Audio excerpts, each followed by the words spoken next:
האם זה באמת סגולה בדוקה? הסגולה ללמוד בזה? Erev Tov, good evening, Dober V'yetcher. We are in the Zera Shimshon on Parsha Shmini. We're going to do Os Vav, section number 6. Before we begin, we'll take a look at a pasuk from the Parsha. This is a Parak Yud, pasuk Yud, and this pasuk comes from a little set of psukim in which Hashem is giving special laws for the Kohanim to Aharon, the first Kohen Gadol, Aharon HaKohen. So the pasuk says, "Ulahavdil bein hakodesh uvein hachol," and to separate between that which is sacred and that which is secular, uvein hatame uvein hatohor, and between that which is impure and that which is pure. Next pasuk, "Ulahoros es bnei Yisrael," and to teach and to instruct bnei Yisrael. Eis kol hachukim, all of the statutes, asher diber Hashem alehem, that Hashem spoke to them, biad Moshe, through the hand of Moshe. So one of the jobs of the Kohanim, when we think of the Kohanim, we of course think naturally about their work in the Beis HaMikdash. They're doing the avodah, doing the service in the temple in the Beis HaMikdash. This pasuk is telling us that they also have a very special role to teach the laws, the mitzvos and the laws, and to distinguish between that which is holy and that which is secular, not holy, profane, and to determine that which is pure and that which is impure and that which is pure, and to distinguish between them.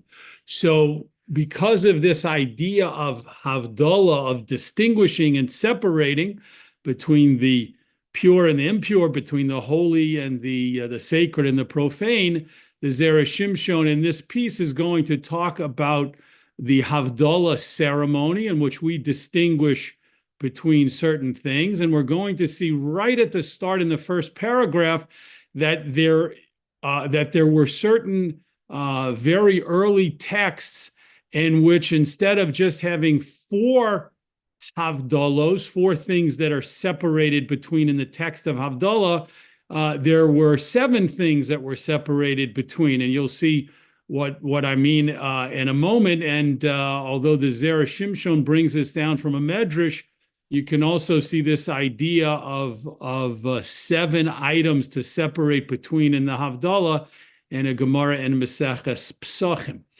So this is definitely an idea that goes back to Chazal, but we'll see about this coming up right now. Zera Shimshon on Parsha Shmini, Os Vav, section number 6. Medrash Yalkut, the Medrash Yalkut Shimoni, Tanya, it was taught, Seder Havdalos Ketzad, the order of the separations, the order of things that we separate between in Havdalah, in the Havdalah ceremony. Ketzad, how was it said? Hamavdil bein kodesh lechol. Hashem separates or distinguishes between that which is holy and that which is profane. Bein or lechoshech, between Hashem separates between light and darkness. Bein Yisrael la'amim, Hashem distinguishes and separates between the Jewish people and the nations of the world. Bein Yom Hashvi'i l'Sheshish Yemei HaMaaseh, Hashem separates or distinguishes between the 7th day and the 6th day, the 6 days of work or of activity.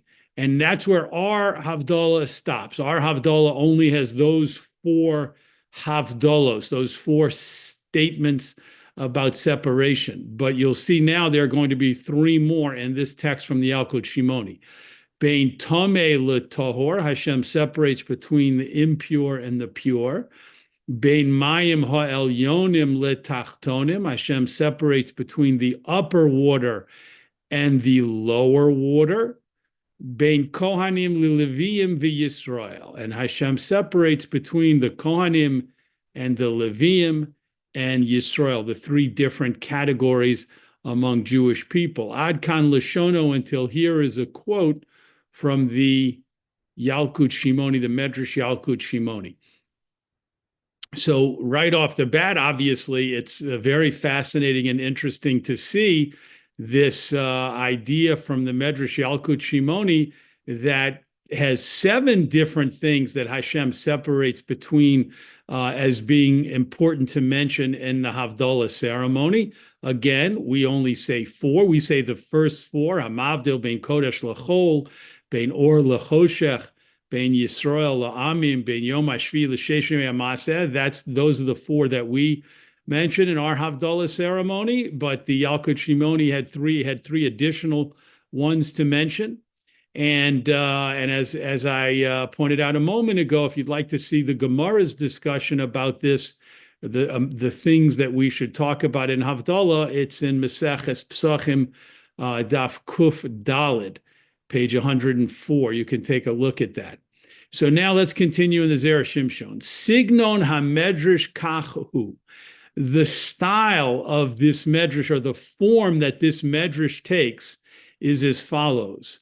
Hashta dechazinon havdalah. Now that we see there is a difference, a distinguishing bein kodesh l'chol, between that which is holy and that which is secular, al korchach, you must say tzorech lios gam havdalah bein or lechoshech, that there must be a separation between light and darkness. V'chol hamedrash sovev v'holech, and this whole statement in the medrash goes around and continues al seder zeh, in this order or in this way. What the Zera Shimshon means is, do not make the mistake of thinking that these are 7 independent statements that have nothing, they don't relate to each other in any particular way. He says that is not the case. What's happening here in this statement in the Yalkut Shimoni is that Chazal is teaching us that each thing that Hashem separated between, starting with the first one, it leads to the next one. So the first one is connected to and leads to the second one. The second one is connected and leads to the third one. The third one is connected to and leads to the fourth one, and so on. They're not independent. They're not discrete. They are connected, and each one leads to the next one. Now, of course, once the Zera Shimshon has made that bold statement, he's going to now proceed to explain how each step, so to speak, leads to the next one, and how once one is stated, the next one becomes necessary, or the next one, the first one leads to the next one, and so forth and so on. So let's take a look at that, beginning in the next paragraph. V'hainu, and this is Dimitchila hivdil hakodesh baruch hu bein kodesh l'chol. In the very beginning of creation, Hashem separated between that which is holy and that which is not holy. Kid amrinon, as Chazal state, this is from a medrash in Bereshis Rabbah. Mitchilas brioso shel olam, from the beginning of the creation of the world. Tzofa HaKodesh Baruch Hu ma'asehem shel tzadikim u'rishoyim. Hashem saw the actions of the tzadikim and the rishoyim, the righteous and the wicked. So from the beginning of Hashem's creation of the universe, he saw that there would be tzadikim, righteous people doing righteous acts, and rishoyim, wicked people doing evil acts. Umishum hachi, and because of this, bara shnei olamos, he created 2 worlds. Latzadikim ha'olam haba, for the righteous people he created ha'olam haba, a world called the future world, or the coming world, ha'olam haba. V'lirishoyim ha'olam hazeh, and for the wicked he created this world. So from the start, there was a separation in Hashem's mind between the righteous and the wicked, meaning between the holy and the not holy. And because of that, he created Olam Haba for the tzaddikim and Olam Hazeh for the rishoyim. Next paragraph. V'chevan de'iket tzaddikim u'rishoyim.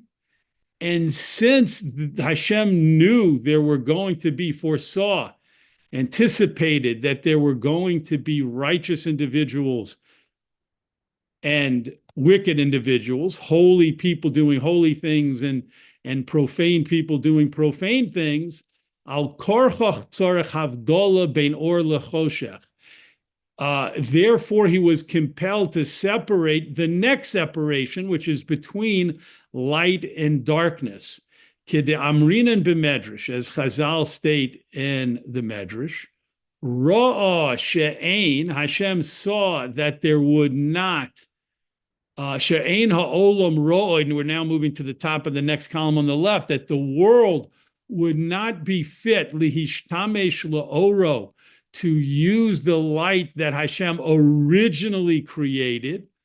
Omad ugenozo latzadikim la'asid lavo. So Hashem stood or stopped everything and set aside this special light, this supernal, this incredibly sublime, pure light that he had originally created. Hashem separated it and hid it away for the tzaddikim to benefit, to enjoy in olam haba, la'asid lavo, in future times, but not for it to be used in this world. Vizehu, and this is what the pasuk means, Vayar Elokim es ha'or, and Hashem saw the light, ki tov, that it was good, Vayavdel Elokim bein ha'or uvein ha'choshech, and Hashem separated between the light and between the darkness. Now, this is a very deep idea and an important idea, because when we learn the psukim in the beginning of the Torah, when we learn the beginning of Parshas Bereshis and the Brias HaOlam, the description of the world, if we think about it and look at the psukim carefully, we'll see that there's a light that's talked about before Hashem talks about creating the sun and the moon, the luminaries. And so Chazal understood these psukim to be teaching us that there was an original light and a later light. The original light is the one that the Zera Shimshon is talking about now, the primordial light. That light Hashem took and set aside for tzaddikim and la'asid lavo and olam haba to enjoy, and we don't experience that light. Later on, when the psukim talk about Hashem having the daytime versus the nighttime and setting up the sun and the moon, that's the light. The light of the sun is the light that we experience in this world. And the other light, the first original light that's talked about, or that's alluded to, that's hinted to in the psukim in the beginning of the Torah, that is this light that was separated, that was referred to when it says Hashem separated Vayavdel Elokim bein ha'or uvein ha'choshech. Hashem separated between the light and the darkness, meaning the darkness is this world, even when it's daytime and it's lit up. That's darkness compared to the pure, sublime light that we don't get to experience, that is only experienced by tzaddikim and olam haba. That's or. That's the or that was separated away and hidden away for the tzaddikim. And in this world, there's darkness in comparison to that light. But even in our world, of course, there's daytime light and darkness at night when we have the experience the absence of the sun. So far, the Zera Shimshon has shown us that how the two first steps, the two first havdolos, actions of separating, fit together. First, Hashem distinguished between the actions of tzaddikim, which bring holiness into the world, and the actions of rishoyim, which brings profanity into the world. And because Hashem foresaw that, he separated right from the start this world, olam hazeh, from olam haba. And that's mavdil bein kodesh l'chol. Once Hashem did that, and then he needed to take the special light that was originally intended, the pure light that was intended for this world, and separate that away only for the tzaddikim and olam haba. And that led to hamavdil bein kodesh l'chol. Continuing. And since there is a separation between light and darkness. Al korchach tzarech liyo shemesh v'yareach. That made it necessary to have a sun and a moon. Keda Amar HaKosav, as the pasuk in Tehillim says, L'cho yom af l'cho loyla. There is to you, Hashem, the day, and there is also the night. Both things belong to Hashem. Hashem created both realities of daytime and of nighttime. Because Hashem decreed that there should be a daytime and a nighttime, dahainu or v'choshech, which is light and darkness. Mishum hachi tzarech lios nami ma'or v'shemesh. And because of this, in other words, because in this world Hashem wanted there to be a daytime and a nighttime, he needed to create a sun for the daytime and a moon for the nighttime. And those things became necessary after Hashem removed the original pure light and took that away from this world. It would either be pure darkness, total darkness or absolute darkness in this world with no light, or there would be the sun during the daytime and the moon reflecting the sun's light at nighttime. And that's how Hashem, that was the next step that Hashem moved to. Next paragraph. Sheyesh Yoreach v'shemesh, once there is a moon and a sun, yesh hevdel bein Yisrael la'umos, that leads to a distinction to the next distinction between Klal Yisrael and the nations of the world. The Amrinan b'Medrash Yalkut, because we state in the Medrash Yalkut Shimoni al pasuk on the pasuk v'limshol bayom uvalayla, and in Bereshis where it says that the luminary should rule during the day and the night, the sun during the day and the moon at night.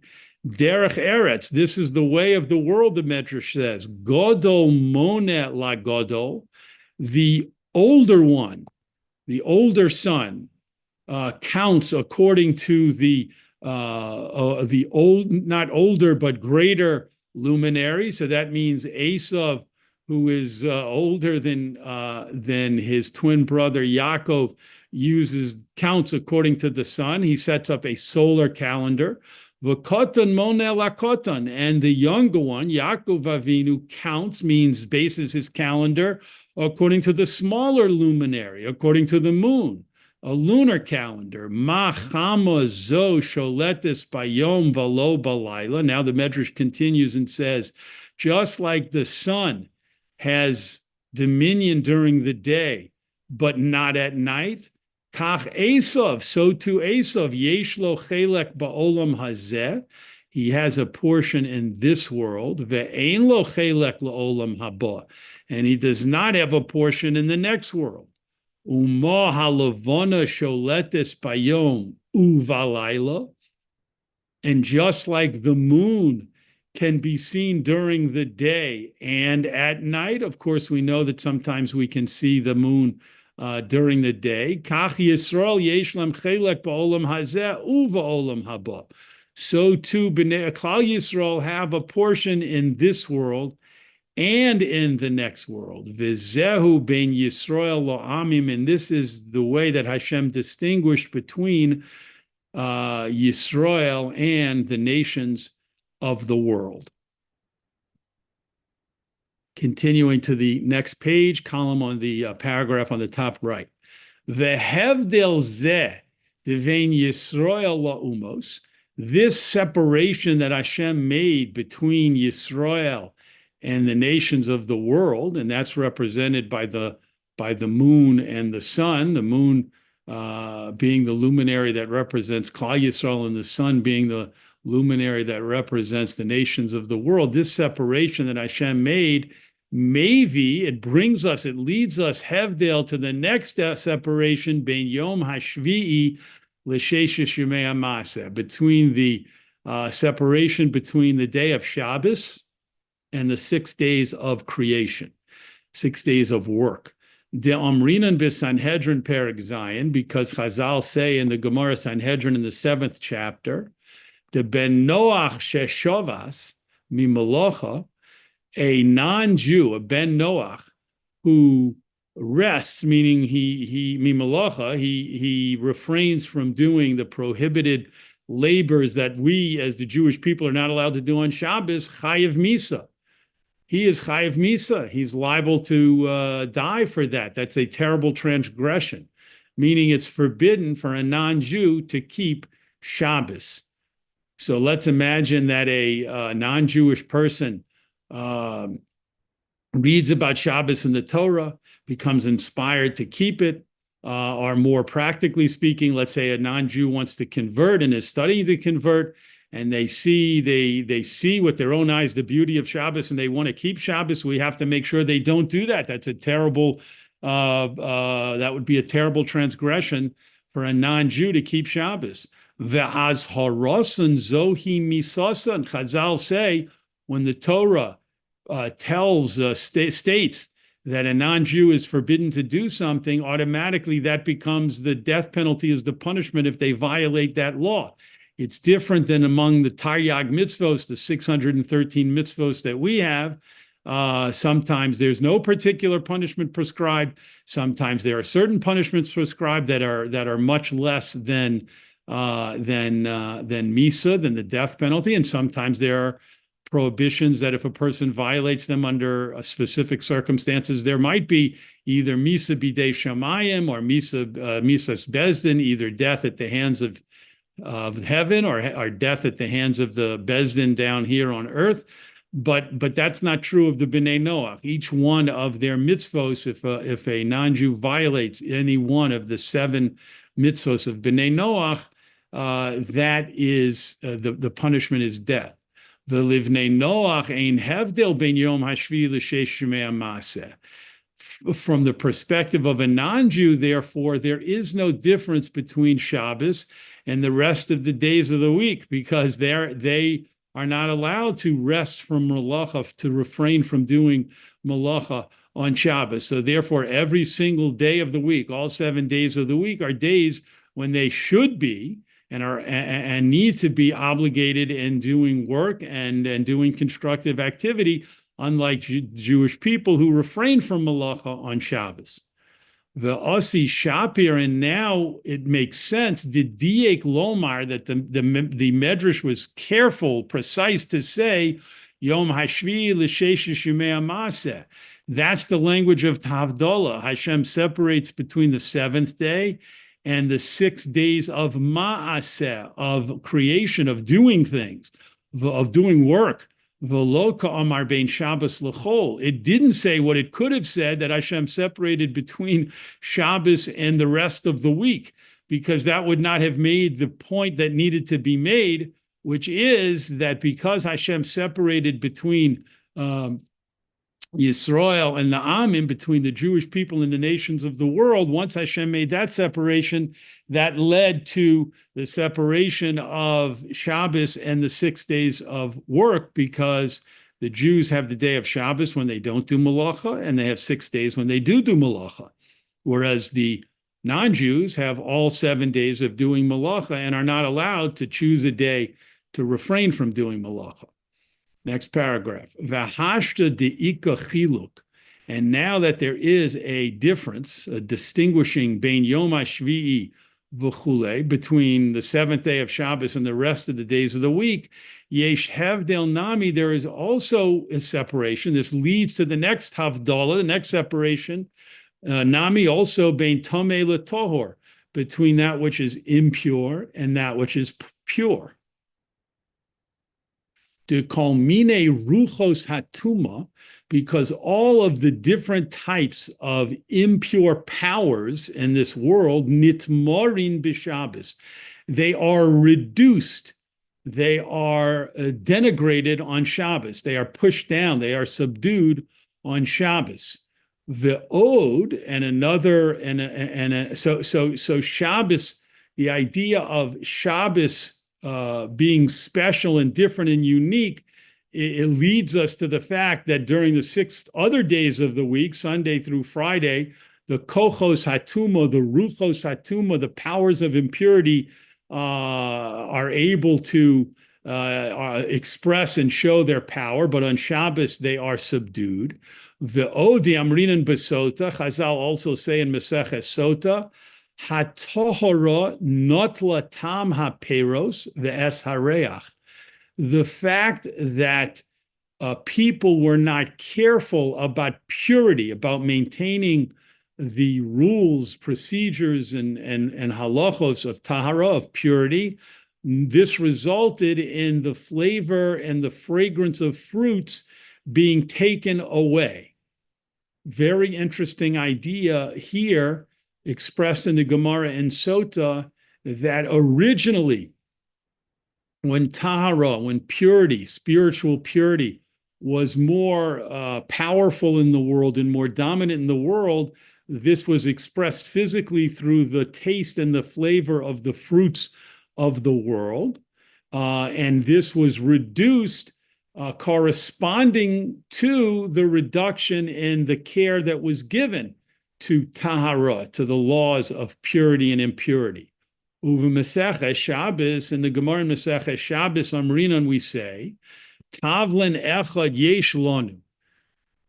We have one special spice, v'Shabbos Shema, and it is called Shabbos. Kol hamishamer es haShabbos neheneh mimenu. Everyone who keeps and guards Shabbos can enjoy this special spice. V'savlen shel Shabbos reicho nodev, and the spice called Shabbos, its fragrance is very powerful, very penetrating. Mipnei shebo bayom shavsu hamazikin min ha'olam, because on that day of Shabbos, the mazikin, the powers of impurity, are subdued from the world. And so we see that that one of the special elements of Shabbos is that the kochos hatuma, the powers of impurity, are reduced and subdued and pushed down and reduced, and therefore this expresses itself physically in the fact that the flavors, and the fragrances of the food that's made on Shabbos by people who keep Shabbos benefits from this reduction of impurity of tuma and the restoration of tahara, of purity, to its full power. And that's why it gives the food its special taste and its special fragrance. If you've ever, and I shouldn't say if, as we know, when we come in to sit down to a Shabbos meal, or even when you come home from shul and you open the front door, you're overwhelmed by the beautiful, wonderful fragrances of a Shabbos meal. So the Zera Shimshon is saying, don't think that that's just a physical thing. It's not only because the wonderful Eshes Chayos, the wonderful women of the Jewish world, have been preparing and working hard to make delicious Shabbos meals. It's because of also, in addition, the spiritual quality of tahara on Shabbos, of purity, being restored and tuma being reduced, and that brings out the full flavor and fragrances of food. Next paragraph. V'hatam shehatara not lahatam v'hareach, and the reason that this lack of meticulousness about purity took away flavor and fragrance, mipnei shebehayosenu timeim, it's because when we are tameh, when we are impure, yesh koach leruach hatuma lishlot ba'olam. This gives power to the impure forces in the world to rule in this world. The less careful we are about tahara, the more times that we are tameh, that we are impure, and we're not able to purify ourselves, or we don't purify ourselves, the stronger the powers of tuma become. Umeata sheyesh hevdel ben Shabbos lachol b'minei tavshil, and now that there's a difference between Shabbos and the days of the week in terms of the food, berecha v'tama, and the flavor and the fragrance of the food, yadana kama hevdel yesh ben tuma l'tara, means we actually can experience the great difference between purity and impurity. She'ibadnu bishvil tumasenu, because we lost through our impurity tam haperos, the original powerful flavor and fragrance that was originally present in the fruits. And we can experience that every Shabbos. When we taste our Shabbos food, we can think to ourselves, it's so special and it's so delicious, and that gives us a little bit of an idea of what it's of what the specialness of food is when tahara is dominating over tuma, when purity is in control, as it is more on Shabbos. Next paragraph. And since we have this distinguishing between the impure and the pure, this leads to the separation between the upper waters and the lower waters. This idea of upper and lower water, of course, comes from, again, the beginning of Parshas Bereshis, when Hashem is, it's the Torah is describing the creation of the world. So it says Hashem made a rakia, a firmament, to separate between the upper waters and the lower waters. And so that separation is one of the havdalos that's talked about. Shahashamayim hu kulo makom tahara, because the shamayim, the heavens, which is where the upper waters are located, is completely a pure place, a tahor, makom tahara, a pure place. The haaretz, and the earth, which is the location of the lower waters, hu makom chet v'tuma, it is a place of sin and impurity. The haaretz hu makom, and as we said, the land is a place of sinfulness and impurity. Vehine kiluso shel HaKadosh Baruch Hu, and the praise of Hashem, who ole bein, it comes up, bein mimayim hatachtonim, whether or not we're talking about lower waters down on this earth, uvein, and whether or not, next column, top left, mimayim elyonim, from the upper waters. So praises come both from earth and from Shemayim. Kedichsiv, as the pasuk in Tehillim says, mikolos mayim rabim, from the sounds of the many waters, plural, not just one set of waters, not just one type of mayim, brings out kolos, brings out sounds of praise to Hashem, but both the waters of the Elyonim and of the Tachtonim.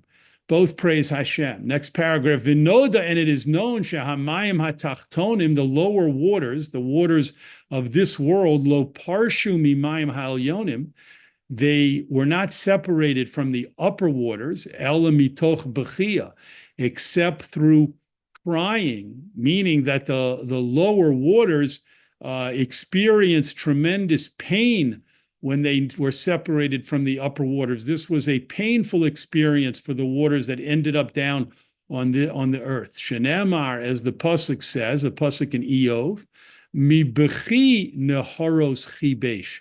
From crying, Hashem formed the rivers. The rivers of this world and the waters of this world came about through crying, because there was a kind of suffering that the waters went through when they had to be separated away from the upper waters, the heavenly waters, and be put down on this earth. K'de'isa b'Bereshis Rabbah, as it states in the Medrash Rabbah on Bereshis, al pasuk yikavu hamayim, on the pasuk about the waters that states the waters were gathered, v'chulei, etc. Shehayu mispachadim, the waters were afraid, they were fearful, laredis b'makom tuma, to come down to a place of impurity. Pen lo yuchlu od lekades la'akadosh baruch hu, because they were afraid lest they not be able to praise Hashem. Kemoshe osim amayim ha'elyonim, as the upper waters are able to do. Sheheim b'mikom kedusha, the upper waters are in a holy place. V'kiluso shel HaKadosh baruch hu, and the praising of Hashem, eino ola ela mimakom tahara, can only go up from a place of purity. V'chivon sheivtiach lem HaKadosh baruch hu, and since Hashem promised the waters that were placed down here on earth, shela'olam yimatku v'yitnu tam babasar, that the water, specifically the salt that was in the salt water, would be able to sweeten and give flavor to meat. Once Hashem made that promise, Ve'od sheyu kravim al kol our karbonos, and in addition to that, Hashem said that the salt from salt water would always be brought on karbonos. There's a mitzvah to put a melach, salt, on each one of the karbonos. Vehu habris melach ha'omor b'Torah, and this is the covenant of the salt that is stated in the Torah. Oz nisratzu, then the waters were appeased, meaning the waters that were so resistant to becoming the lower waters, the mayim tachtonim, they were so resistant to that and afraid and fearful about that because they wanted to fulfill their mission of praising Hashem. Once they were assured by Hashem that even down on this earth where there is great tumah, nonetheless, they would be a source of purity and they would be able to praise Hashem. And the salt from the salt water would be used to sweeten the taste of meat, or to spice up the taste of meat, to bring out the flavor of meat, and to also be brought and put on the karbonos. Then the mayim tachtonim understood or accepted their role down on earth. V'kosha, and there's a question. Heach mibnei zeh levad. How is it because of only this nisratzu lifrosh mimakom ha'elyon, that the lower waters were appeased and accepted to be separated from the upper waters? El lefi shekol pachad shelahem hoya. But we need to understand that it was that the whole fear that the lower waters had was pen yistamu afheim kemo haaretz, lest they would become impure, just like the our world has so much impurity. They thought they would become tameh, the abdu zechusam, and they would lose their merit lezamer lehakodesh baruch hu, to sing praises to Hashem. Lachein, therefore, kishishamu, when they heard shela'olam yimatku v'yitnu tam b'basar, when the waters heard that they would always be able to give flavor through their salt to meat, as parshu, then they separated. Shezeh lahem la'os emes, because this was a true sign, shelo yistamu, that they would not become impure. Dichesheyesh hatara, because when there is purity, yesh ta'am ba'peiros, it is expressed through the powerful flavor of the fruits. And this is what the waters understood. They would be able to, their salt would be able to give a powerful flavor to meat. Vizehu disninan, and this is what we learned. This is also reflected in what we learn in a Mishnah in Maseches Kelim. Kol shebayam tahor. Everything, every creature that is in the sea is pure, meaning that all types of sea creatures, if you make vessels from those sea creatures, even if they're not kosher, the vessels are not considered tameh, the vessels are considered tahor. Ve'od she'adarabah hamayim mitarim es atimehim. Not only this, but the water on earth has the ability to purify that which is impure. And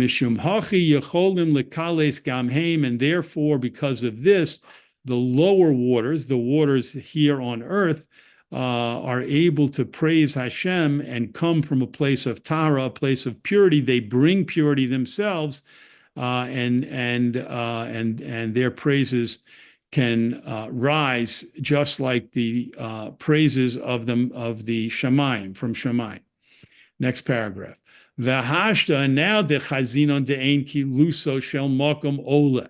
Now that we have just seen that praises to Hashem can only go up, ela mimakom tara, can only come up from a place of purity.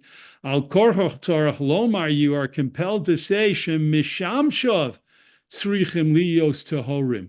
Hashem's servants in this world need to be pure. V'nivdolim mikol tuma, and they need to be separated from all impurity. Dehakohanim shluchei derachmona, because the Kohanim are messengers of Hashem.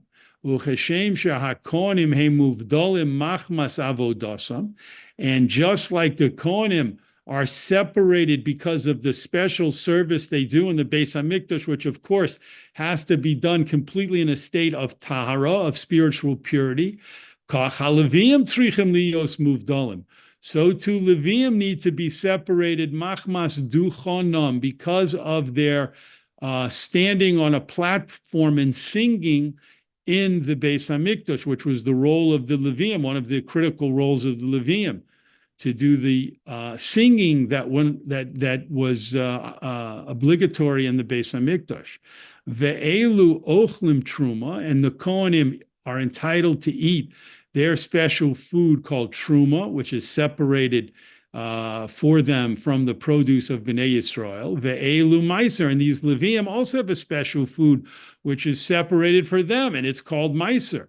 V'chulhu mishulchan gavoa zachu, and all of them, the Kohanim and the Leviim, are able to merit special food that they eat mishulchan gavoa, from Hashem's table, meaning it's because Hashem gave the mitzvos of trumos and maisros, because Hashem gave the mitzvos to the Yisrael, to the rest of the Jewish people, to separate produce for Kohanim called truma and separate produce for Leviim called meiser, that they get to eat those things. So that shows us that the Kohanim and the Leviim are separated from the rest of the Jewish people because of their special service and singing in the Beis HaMikdash, and because of the special foods that Hashem entitled them and only them to eat.